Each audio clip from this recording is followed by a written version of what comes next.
All right, and out on the water now, we have the Women's Novice 4 Semifinal 1. So we're going to have some exciting Women's 4s coming up here. It looks like Lane 1 is University of Rhode Island. Lane 2 is Colorado. Lane 3, William and Mary.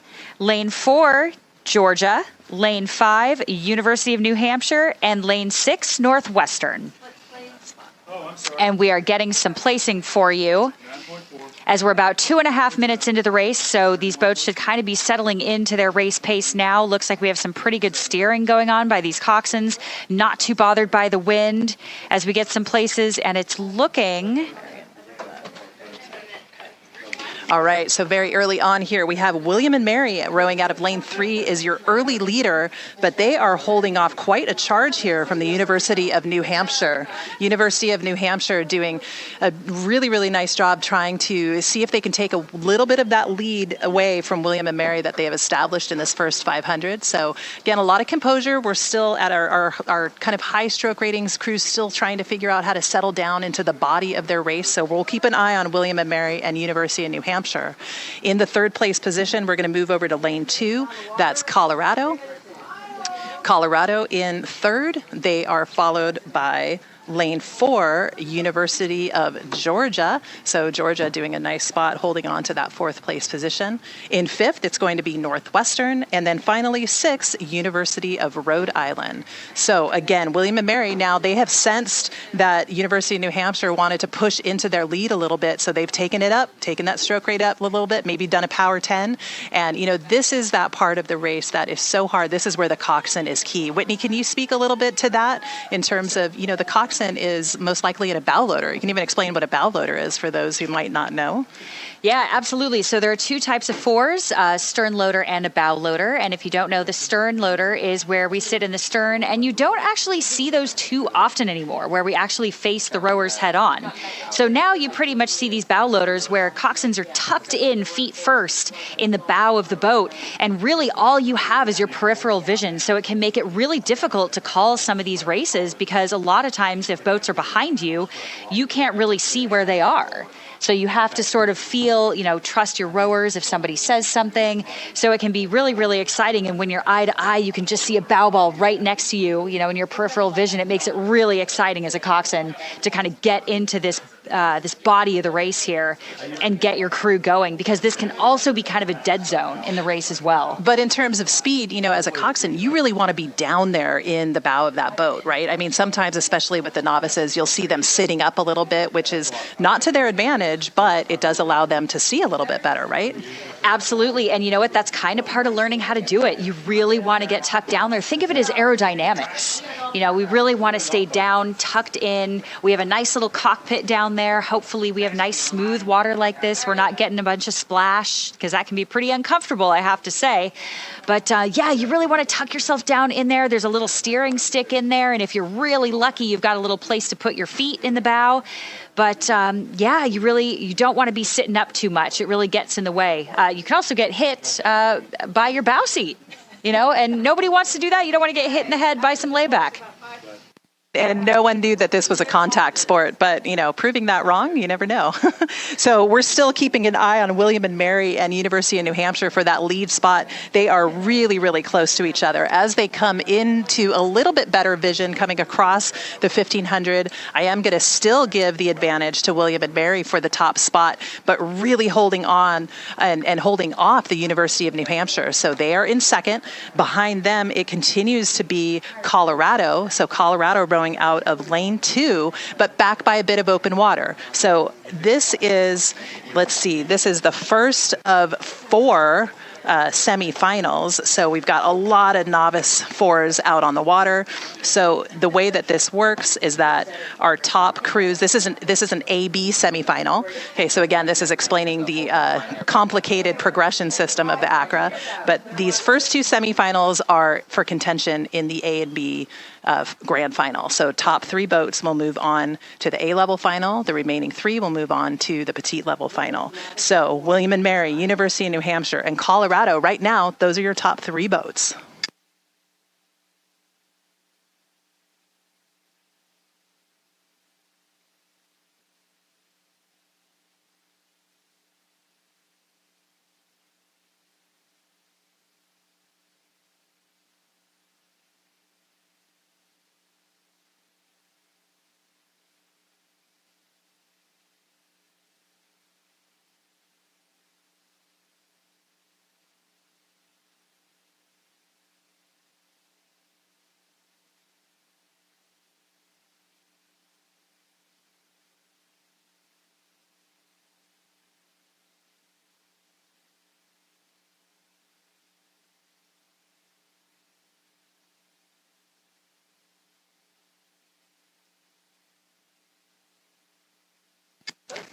All right, we are within the last 250 now, and it looks like William and Mary is still in that first place position, followed by University of New Hampshire, followed by lane 2, Colorado, then lane 4, University of Georgia, then lane 1, University of Rhode Island again, lane 6, Northwestern. Now this is going to be a pretty good finish. We're going to see what happens here between William and Mary and University of New Hampshire. Wow, great finish here. That came all the way down to that last 5 strokes between New Hampshire and William and Mary. I mean, William and Mary held that lead the entire race until just those last few strokes. I mean, they're still in it. They're in the grand final. That's amazing. But man, they're going to take out some revenge tomorrow in that grand final. And here comes Colorado. All right, Colorado, also one of those crews moving on to the grand finals unofficially. And now here is University of Georgia.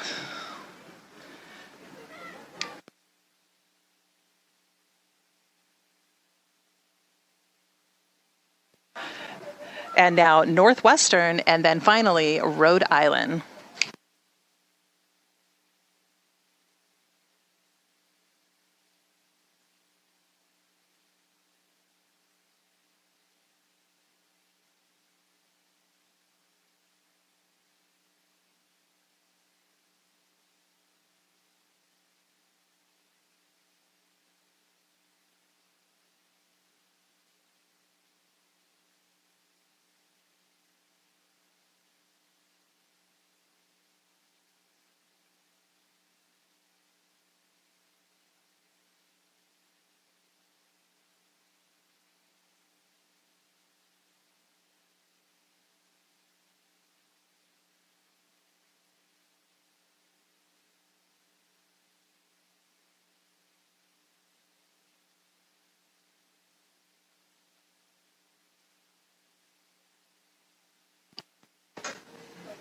On the course now, the Women's Novice 4 semifinal number 2. And in lane 1, we have Florida State. Lane 2, Vermont. Lane 3, Central Florida. Lane 4, Vanderbilt. Lane 5, Washington. And lane 6, Liberty.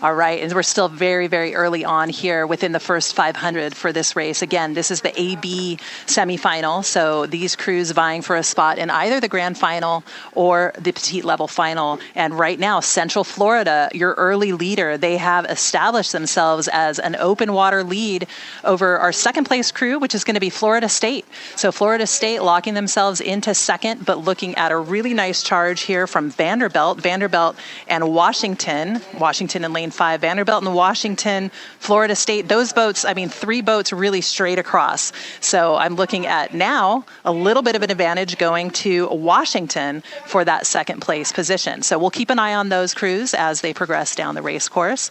In 5th, again, really too close to call here between Vermont and Liberty.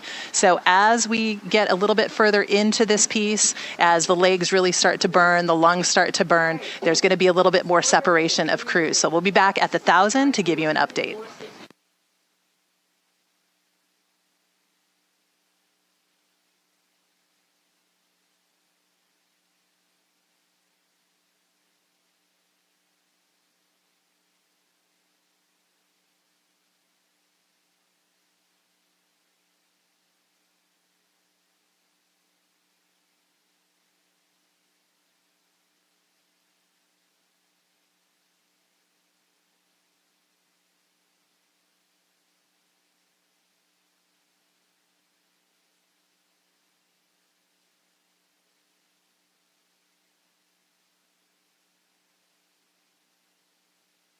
All right, and Central Florida continuing to be your leader now with about a half a boat length of open water over the rest of the field. Again, it's that race for second, third, or fourth, and now 5th that is going to be the one that's exciting to watch. The advantage for the second place position at this time is going to go to Vanderbilt. So Vanderbilt looking to have about 1 seat over Washington. Washington in third, but just barely. And then closest to them is going to be Florida State on the far shoreline. So Florida State and then Liberty, super, super close to each other, with Vermont in the trailing position. So first 500, we have Central Florida out in front, and then kind of anyone's game between several of the crews. But then that's now kind of solidified as these ladies have settled into the base of their piece. They're just past 1,000 meters in. Central Florida continuing to just tick along here and get the job done.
All right, as we start making our way into those red buoys, that's about 250 to go, where things really start getting exciting. We have lane 3, Central Florida, lane 4, Vanderbilt in that second place position, lane 5, Washington, and those are our top 3, followed by lane 6, which is Liberty, Florida State in lane 1, and Vermont again in lane 2 with a good showing today. And it looks like Central Florida is really doing a good job commanding this race. They look relaxed, they look comfortable, they've really maintained their composure here, and they're going to push through the last 10 strokes or so.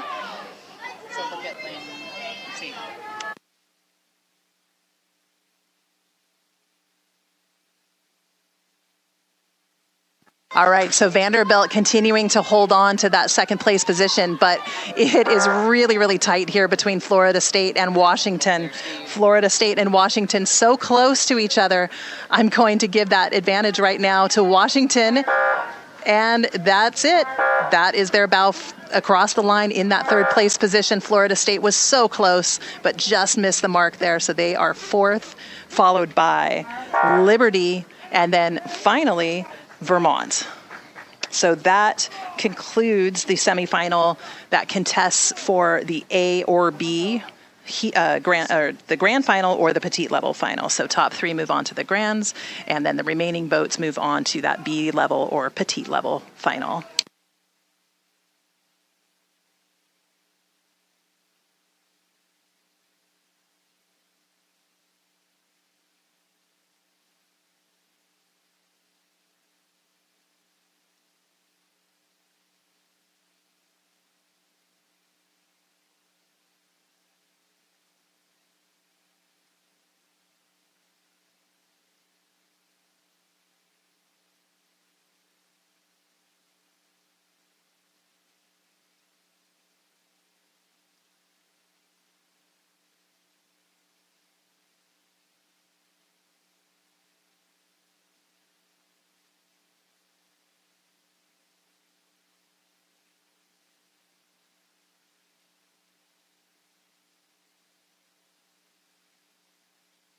Okay, and we are already well underway in semifinal number 3 for the women's novice 4. We've got 7 boats on the course, so we will do our best to keep you abreast of all of the action out there because there is a lot going on right now. In lane 1, George Mason University. Lane 2, Michigan State. Lane 3, Illinois. Lane 4, Chicago.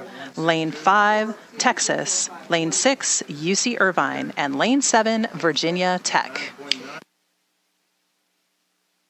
Your early leader here will be Chicago coming out of lane 4. They're sitting with about a 2-seat advantage over Illinois right next to them. So Illinois in second, but also looking really good is Virginia Tech. Virginia Tech in either that second or third place spot. So again, we'll wait a little bit to see if there can be a little bit more separation. So right next to Virginia Tech, it's going to be Michigan State. So those top 4 boats are really, really close to each other. Still quite a bit of contact, quite a bit of overlap. Now back from Virginia Tech and Michigan State, those 2 boats I'm going to call as even. It will be our 5th place crew, which is George Mason University. So they are in 5th. And then back to them by a bit of open water, it will be UC Irvine, Texas, followed by UC Irvine. We'll let this shake out just a little bit and see if we can separate these crews out as we approach 1,000 meters gone.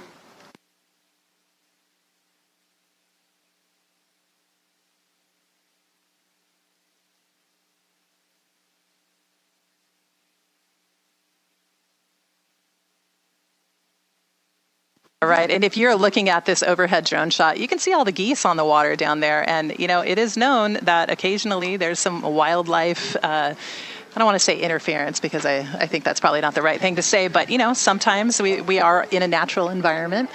Whitney, have you ever experienced that at all? Any sort of animal interference? You know, I hate to say that I have, and not only geese, but being in Southern California, we actually run into dolphins, whales, seals, and a multitude of other things that kind of float around in our harbor. So a lot of times they're pretty good. They get out of our way, but we have had a few incidences where, you know, a geese gets bumped in the head and you know, they usually come out okay. It's all right. No harm to the animals. But yeah, we do have things out there and they do get in the way and it's kind of stressful as a coxswain sometimes. Well, I have to tell you, I experienced a new one this year. We had a deer cross over Lake Natoma, swimming right across the lake, right in the middle of a race. That was a new one for me.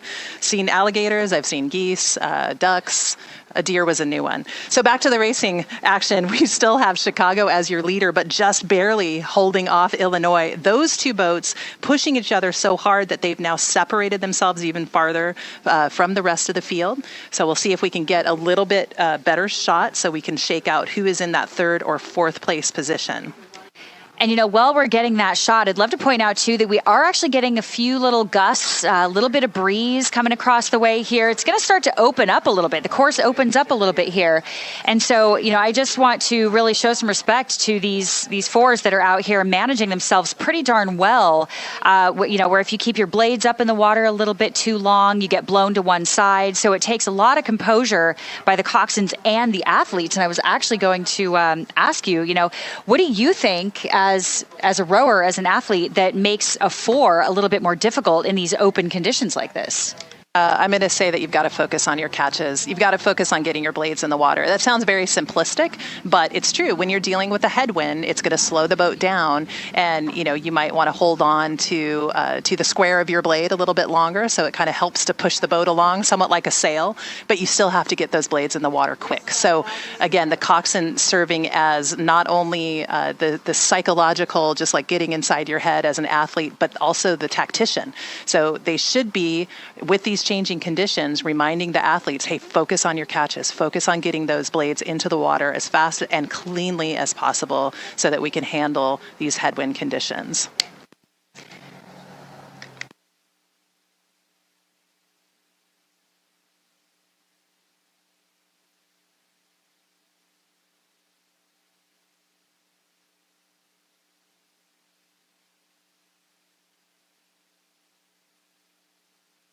All right, Chicago continues with their lead, sitting just ahead of Illinois.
All right, so really, really good racing here between Chicago and Illinois all the way down the race course. There really hasn't been that much movement between those two crews, so they've pushed each other so hard throughout this whole piece that they've got open water over the rest of the field. And so we're looking at great racing here between Chicago and Illinois. I'm still going to give that advantage for the lead to Chicago just by maybe about 2 seats. Now back to them by open water. It's going to be tight here between Virginia Tech and then both Michigan State and George Mason University. So Virginia Tech trying to vie for that 3rd place position, challenging Michigan State, challenging George Mason. But it is Chicago with their bow first across the line, and then there's Illinois. And let's see what happens here. Almost a photo finish here for that 3rd place position, but I believe it will go to Virginia Tech for the 3rd place spot. There's George Mason. That would be Michigan State and then George Mason. And then in the trailing position, we're going to move back to the inside. That will be Texas, followed by UC Irvine.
And for the fourth semifinal of the Novice Women's 4, we're going to kick it off with lane 1. That is Murray State University, I believe in Kentucky.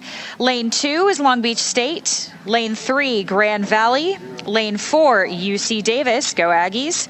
Lane 5, Oklahoma State. And lane 6, Middlebury. And we are getting some places for you now. We're about 4 minutes in. Good, and it's looking like Grand Valley here in lane 3 in the first place. Aggies, UC Davis in lane 4 in that second place position, followed by lane 5, Oklahoma State, followed by Murray State University, again, that's Kentucky, Middlebury in lane 6, and then Long Beach State in lane 2. So we'll see. Again, we still have a long ways to go, 4:40 in, and we will see what happens. And one thing I have to say that's been really exciting about watching these novice races is the noise.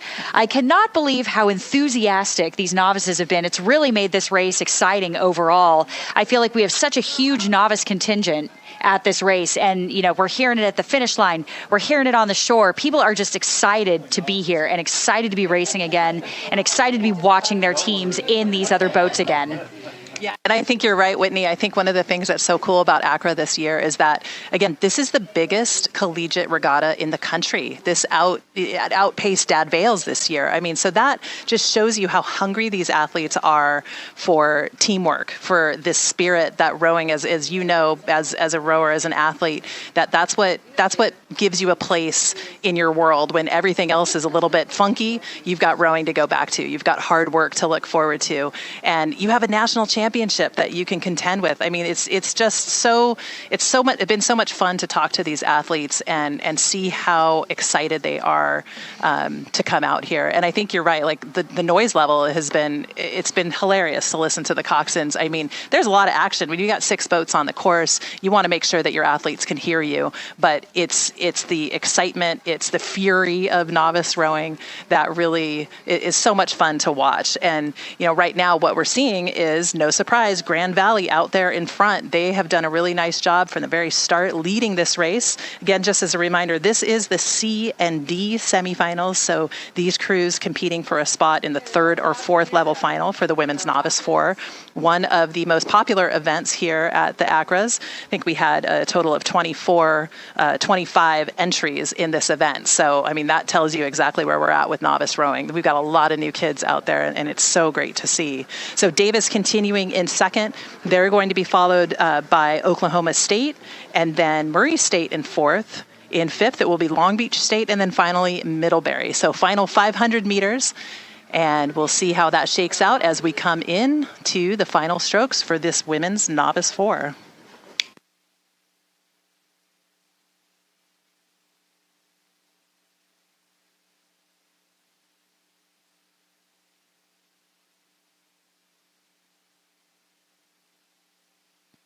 And I just have to comment that Middlebury, absolutely best oars on the water. They've got the cow print. You've probably seen them walking around with their cow print hats, and talked to those ladies yesterday and gentlemen, a couple of their athletes. And again, lots of spirit. They race in the New England rowing. They race at the New England Rowing Championships on Lake Quinsigamond. Their Middlebury Varsity 8 is ranked 2nd right now on the ACRA polls. So they really, really have a strong crew. And their novices here doing a great job. Again, this is the future of their team. All of these athletes, most likely in their first year of rowing. They said that they are graduating quite a few seniors after this year. So this is the future of that program.